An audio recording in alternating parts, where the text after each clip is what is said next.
خب درود و سلام و احترامات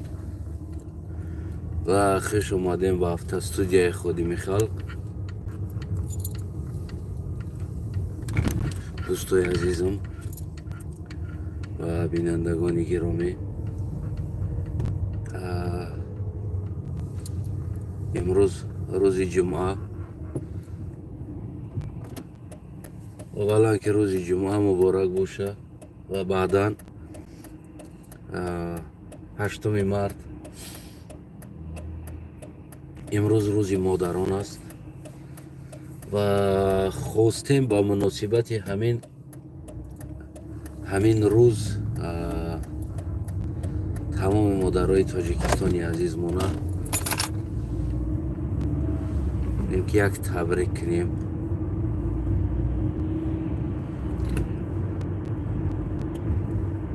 مادرای عزیز،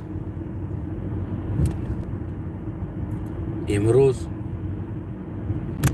یعنی که یک روز مخصوص برای شما تعیین شده است و تا کجا از نگاه بعضی انسان ها درست و بعضی انسان ها نادرست است، اما ما از دنیویش حرف میزنیم. شما هر روز ارزنده گرفتن گل دارین، شما هر روز ارزنده زندگی خوب دارین، اما متاسفانه که آن شرط شرایطی که ما مردها نتونستیم برای شما آماده کرده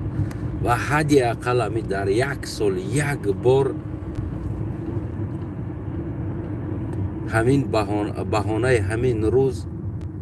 برای شما کسی یک گل میتیه یا برای شما کسی یک سخن خوب میگه.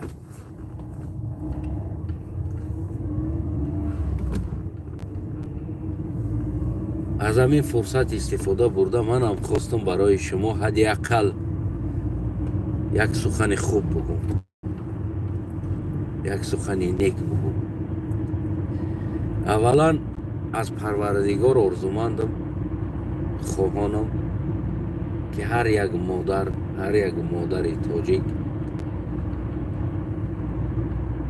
مادر با انصاف، دختری با انصاف،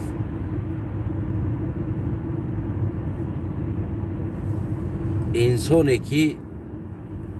مادر، خصوصا مادر این زمین است، مادر زمین است، فرزند حاصل او زمین است.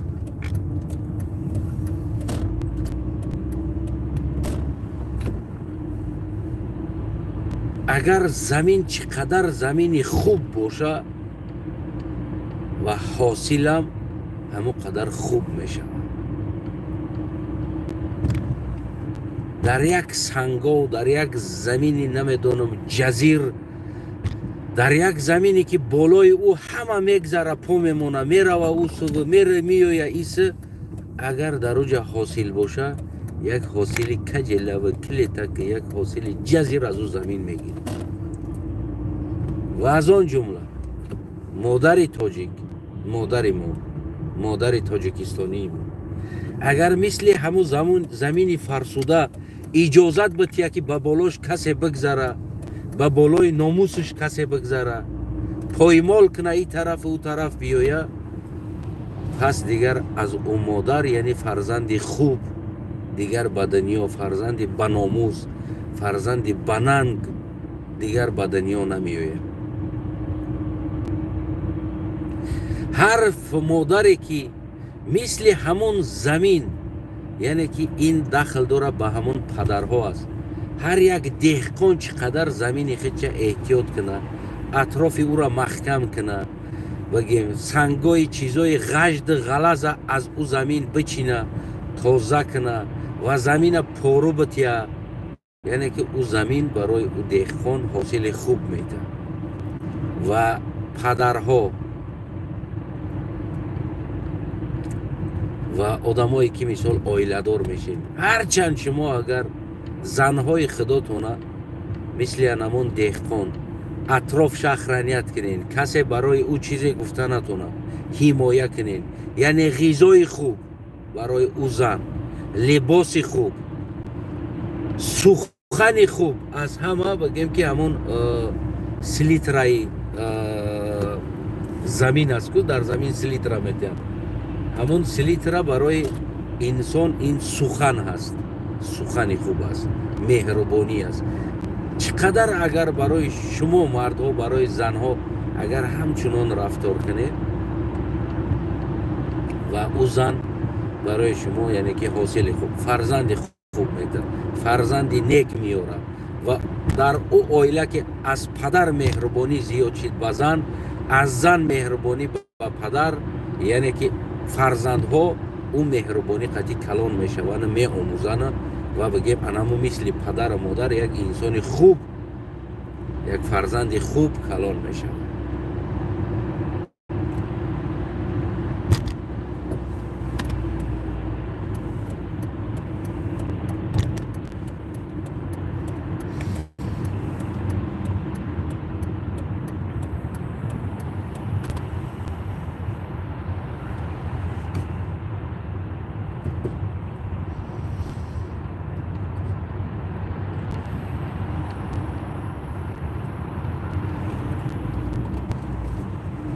دیگه اون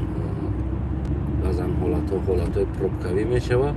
پاوروت ها میبروین دیگر هم خیلی مجبوره که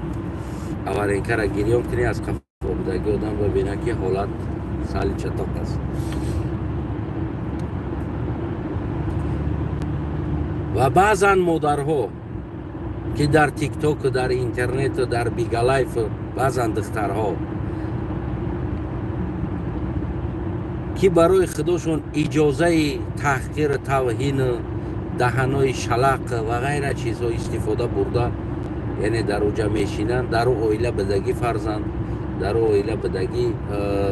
بگیم در او عائله تربیه میشیدگی فرزند،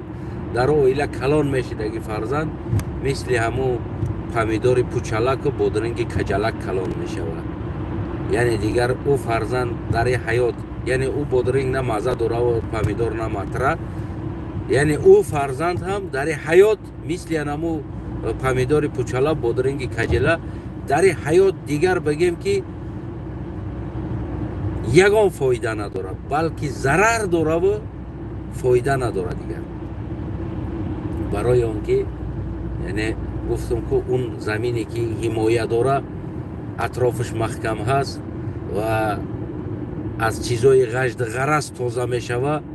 و برای او دارو داده می شود، پارو داده می شود، حاصل خوب میتیه. همون برای همون گفتم که زن، طبیعت زن، یعنی که عموما همون طبیعت زن مثل یک زمین است. چقدر او را اگر خوب نگاه کنی، چقدر حمایش باشه، چقدر غذاش اساس تامین کنی، یعنی که زمین حاصل خوب میته و زن باشه فرزند خوب میته برایت. در اینجا وابسته از دهقان است، یعنی از مرد. میفهمی نمیرن؟ وابسته از مرد است که شما چه خیل رفتار میکنید. و ما باید هر روزی مادرای خودمون، زنای خودمون، اپا و خواهرای خودمون باید مثل امروز که ما مهربانی میکنیم و سخن نیک میگیم و گل میتیم و غیره کارهاست، باید هر روزی مادرامون باید ما مثل امروز کنیم که برای امروز ما باید نیاز نداشته باشیم. لیکن متاسفانه هر روزی مادرای ما در غریبی، بدبختی، سرسختی بگیم و بعضا مادر دخترای ما خداشون بدبخت کرده، در تیک توک و باز بدبختتر کرده در دیگر جا و بعد از اون ناله و چی میکنن که برای ما مثال ما شوهر نکردم یا نمیدونم یک جوانی تاجیک دیگر مرا نگرفت یا نمیدونم یک جوانی تاجیک مرا پرتافت و اکثر امین جنجال عائله هم، جدا شوی عائله هم و همین مشکلی عائله همین از روی بگیم که تمام بدبختی ها از روی انا همین بی‌تربیتی، انمون دختر در یک عائله ناخوب کلان شدن یا نا احترام کردن یک دیگر، همین بدبختی ها میویه میزنه، سر میزنه. بعد از او میرود در تیک توک علم میخیچه در تیک توک یا میرود در دیگر جو نمیدونم کوشش میکنه که آبروی توجیک بریزونه برای که او علم داره در توجیک او علم نداره سر اخلاقی خودش او علم نداره سر بگیم که سر نخوبی های خودش سر تربیه خودش علم نداره و علم داره که چی با مرا جوانی توجیک بگیم که پرتافت چی با اویلم ویران شد یعنی این مسئله است برای همون پدرها مادرها اگر شما چقدر کوشش کنین همون فرزندهای خود خصوصا دختر فرزند و فرزندی بچه باشم اگر پراویل نتربیه کنین توغری رسانده بتونید مسئله را حیات چی است زندگی چی است اصلا کمبودی چی است بهبودی چی است و ما فکر کنم که همین اویله جدا شوی اویله ویران شوی تاجیکستان هم کم میشه و بیشتر اویله ها خوشبختتر میشوند و هر روز اونها مثل امروز 8 مارس بگیم که میگذره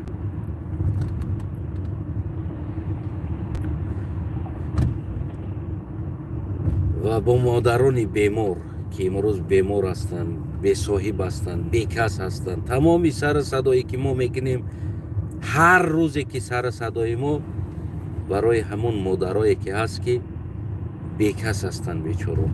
ندارن شرایط ندارن زندگی ندارن همین سحر 8 مارس کشم اگر اینستاگرام یک معلمه مادر خداوند شفاش بتیه 33 سال در حکومت رحمانوف ایده 32 سال شد و 33 سال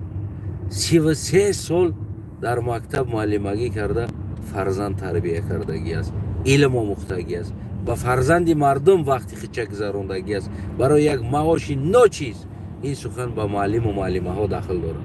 اما امروز بگیم که جوگه بیمار چندین کسلی ها داره دو دختر داشته شوهر کرده رفتگی بگیم اون معلمه مادر در داخل جوگه است و کسی برای کمک نمیکنه عاقبت رو آورده است باز هم با مردم تا که در اینستاگرام و در دیگر جاها نواره ما نوا و از مردم طلب پول کنه خواهش پول کنه که تا که یعنی سلامتیش تبابت کنه خانه ای که او داره خانه معلمه باور کنید توالت اروپا از او خانه خوبتر است از او خانه شرایط خوب داره از او خانه زیباتر است از او خانه دیده تعمیرتر است یعنی خانه یک معلمه ما چرا سر صدا میکنیم چرا سوال برای شما من برای تو برادرم سالم هستی برای تو سر صدا نمیکنم تو کار تایفته ایستادی و برای که اون دیگر انسانی که سالم هستی در روسیه کار میکنی در اروپا کار میکنی یا در تاجیکستان شرایطت خوبه کار میکنی جوان هستی من برای تو سر صدا نمیکنم من سر صدا میکنم که فردا اگر تو در این روز زده ماندی حکومت باید تو را بگیم که دستگیری کنه حکومت برای تو باید شرط شرایط بافره میفهمی ما برای نیا سر صدا میکنیم ما برای سالمانه و او سالم یک شعر بسیار خوب است که تو جان نبراری ندانی که جان چیست همون سرودم کردگی خطا نکنم استاد افضلشاه شادی صنعتکار بهترین تاجیک فخر تاجیک فخر نوای تاجیک است استاد افضلشاه شادی فکر کنم همین را سرودم کردگی است تو جان نبراری ندانی که جان چیست تو برگ نریزانی ندانی خزان چیست یعنی همین خیلی یک سرود هم بود شعر هم بود ما برای اینه انسان ها که وقتی تو نمی احوال دا زدی پس حالت چی می شود ما حالی که سالم دا کار نداریم من هم سالم هستم من خودم دا کار ندارم من میبرم لقمه نان من میابم من میبرم زندگی من میابم اما سر صدای ما بالای سر بینوا است امروز این معلمه در 8 مارس شاید در کدام احوال خواه است نه نان داره شاید نه زندگی داره نه دارو داره، انسانی بیمار با دارو زندگی میکنه و حکومت شاید او را حالیت یاشی گفته پنسیه برو وردگی نیست، یا پنسیه هم برو او را نمیدونم یک 600 سومون یا 800 سومون پنسیه میته، او معلمه دارو بخره، خونش از توالت دیده بگیم که بدتر از شرایطش. میفهمی نمیره؟ خونه معلمه 33 سال برای مردم، برای کودکای مردم، برای فرزندهای مردم علم دادگی است. علم اینه امروز حال معلمه. حال ما زیر این نوار سیلکش هم میمونم شما ببینید، و خصوصا هم خیلی معلمه ها و آن معلمه هایی که سالم هستین، معلم های سالم هستین، بگیم که خدا را شکر میکنین، پیشوا را شکر میکنین و غیر از هر صداها دارین در جامعه و میبروین پشتیبانی از اون میکنین و بعضا ستاتیه ها زیدی ما مینویسین و غیر کارها. یک بار همین معلمه را حال احوالش ببینین که شاید همین معلمه هم ستاتیه ها نوشتگی از در باره ما. یک بار خبر بگیرین رفتم. تمام معلم ها داخل داره، تمام دیرکتور ها داخل داره، تمام همون بگیم انسان ها داخل داره. یک بار برین قربانی شما خبر بگیرین و حال خودتون بعد از پنسیه برآمدن، بعد از کارناشایی هم شدن خودتون، حال خودتون ببینین ملت که کدام احوال میزنین و چند سم شما معاش میگیرین و یا میرسه برای زندگی کردن شما. وقتی از کار موندین شما چی طور زندگی میکنین؟ تنها امیدی شما بازم فرزند شما دست و او فرزند شما باید نانی کودکای خود چم نیم تکنه، نانی دیگرای خود چم نیم تکنه، باز دهن شما دا بدوزه. اگر آن انسان هایی که فرزند ندارن، یعنی مثل این معلمه فرزند دختر دارن دیگر پسر ندارن، یعنی حالتون چی میشه؟ حالتون نمی حال معلمه میشه. برای همون معلم های عزیز و تعلیم دهنده های عزیز، وقتی که ما سر صدا میکنیم ما از انسان سالم و سلامت سر صدا نمیکنیم. ایره شما درک کنیم. ما از حق انسان نیازمند سر صدا میکنیم. ما از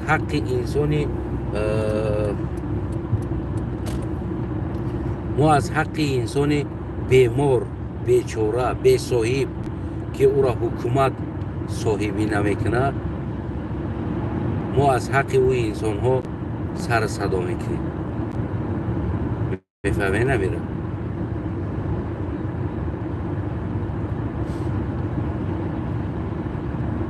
نه اینکه بگیم از حق انسان های سالم باشه. برای که انسانی سالم دست بازو خوب داره، کار میکنه، زندگیش میوه. یعنی دیگر بگیم که در چقری نمیره و بزنه. ببینین اگر که ما زیارت مکه رویم، یعنی در اونجا کلیاسکه ها ماندگی است. کلیاسکه برای آدم سالم نیست، برای آدم معیوب است. یعنی آدم سالم نیاز به کلیاسکه نداره و او کلیاسکه برای آدم معیوب است. آدم سلامتیش خوب نیست، راه گشتن نمیتونه، مثال گیریم پیر است، بیمار هست، همون کلیاسکه ها برای نیازمند ماندگی است، برای آدم سالم نیست. و امروز که ما میبرویم همون مثل همون کلیاسکه بگیم که دفاع از آدم های ناچار نادار که حکومت او را نمیکنه، مایل شما را نکرد، او را نگاه بین نمیکنه، او را بگیم که دستگیری نمیکنه. وقتی ما میبرویم سر صدا میکنیم و شما چهار آدم سالم میبروین، شکر که خدا را نمیبینی، دولت سالمه پیشروی را نمیبینی، علف نمیبینی. نه، ما دولت به علف به دام بلند بها نمیتیم. ما دولت حکومت به شرایطی اونمون نیازمند ها، بیمار ها، کمبغل ها، معیوب ها، اینوالید ها و از آن جمله از عقل بزرگ کم انسان ها ما بها میتیم که او چی شرایط دارن در حکومت، در ساختار او چی شرایط دارن. میفهمین؟ ما با این انسان ها بها میتیم این حکومت ها و ما حق او انسان ها رو طلب میکنیم، نه حق ترا برادرم. تو سالم هستی حقی خودت طلب که اگر یگان مشکلی زدی اینا امروز سوید میمبره مو گپ میزنیم تم برو گپ زد برای که تو سالم هستی اما ما حق معیوب طلب داریم حق اینوالید طلب داریم حق بیمار طلب داریم که او حکومت چیکار میکنه داری به سویتی داری به علاوی ولی که تو میرای نمیدون میا هزم میشکنی میاری در دنیا تغییر علاوه میکنی که گودکات گرم میکنی نه که اما یک اینوالید که او راه گشته نمیتونه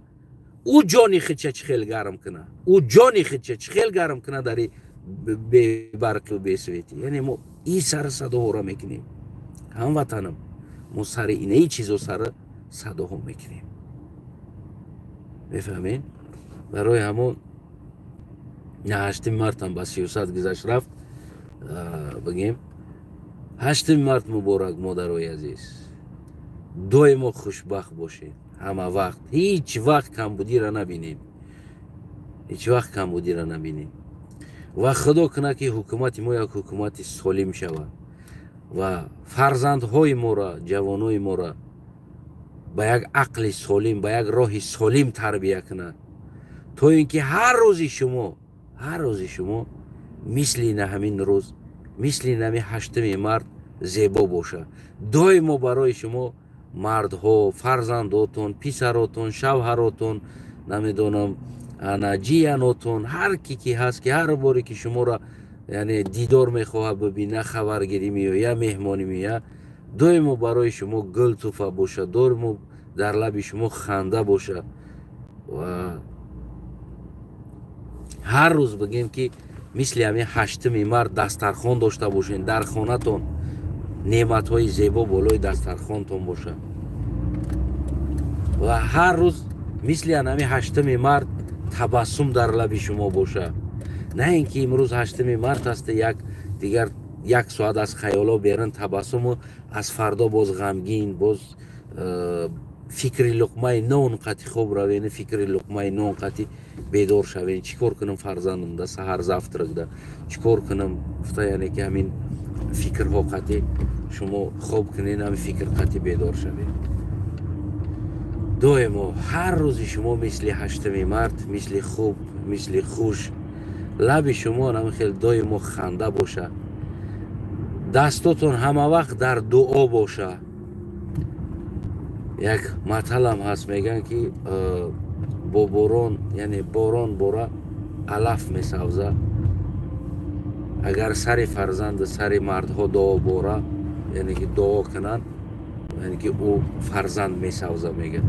ما فرزندهای این مادرها فرزندهای این پدرها فرزندهای نبیره های باباها نبیره های بابای تاجیک نبیره های مامه های تاجیکستانیم ما یعنی که با دعای شما میسازیم و هر دست آوردی ما در راهی که ما گرفتگی هستیم سپر ما دعای شما هست و مادرای عزیز شما با دعا باشین همه وقت و ما باشه کوشش میکنیم که آینده یعنی هر روزی شما را مثل همین 8 مارت تبسم دسترخوانتون پر از ناز و نعمت و دائما بگیم که شما بالای احترام و بالای دیده ما فرزندها باشین باعث احترام باشین و بعضا جوان دخترهای ما که مادرای ما که در تیک تاک و در دیگر جا که میشینن برای شما هم خداوند بگیم که توفیق انصاف ناموس و هر حد حرکت شما بدونین یک بیناموس به شرم کردن مردهای تاجیک می شود مردهای تاجیکستان می شود هر حد حرکت شما و خدا برای شما انصاف بده چقدر اگر بیناموس شود مرد تاجیک شرمنده شود مرد تاجیکستان پس از او بدونین که شما هم به عفت بیناموس میشین میرین همون مادر همون دختری که در تیک تاک ششتگی هستی در بیگا لایف ششتگی هستی تو برای بیناموس شوی آینده تاجیکستان بسیار یک سهم بزرگ گذاشته استادی اما خودت از این چیز بیدرک هستی. خداوند برای خودم انصاف، توفیق، ناموس، عقل، وجدان عطا کنه. آرزوی من برای کل مادرای روی دنیا و خصوصا برای مادرای تاجیکستانی عزیزم یعنی که همین است. از شما دعا، از ما حرکت و خواهش از پروردگار هر روز شما مثل انمی روز باشه که ما این روز دیگر اجداد نکنیم که بگیم ای 8 مارت اجداد کنیم با مادر را ما باید گل بتیم یا چی بگیریم. نه، هر روزتون مثل 8 مارت باشه که دیگر فراموش کنیم که 8 مارتش چه خیلی بود، برای که هر روزتون هم خیلی است.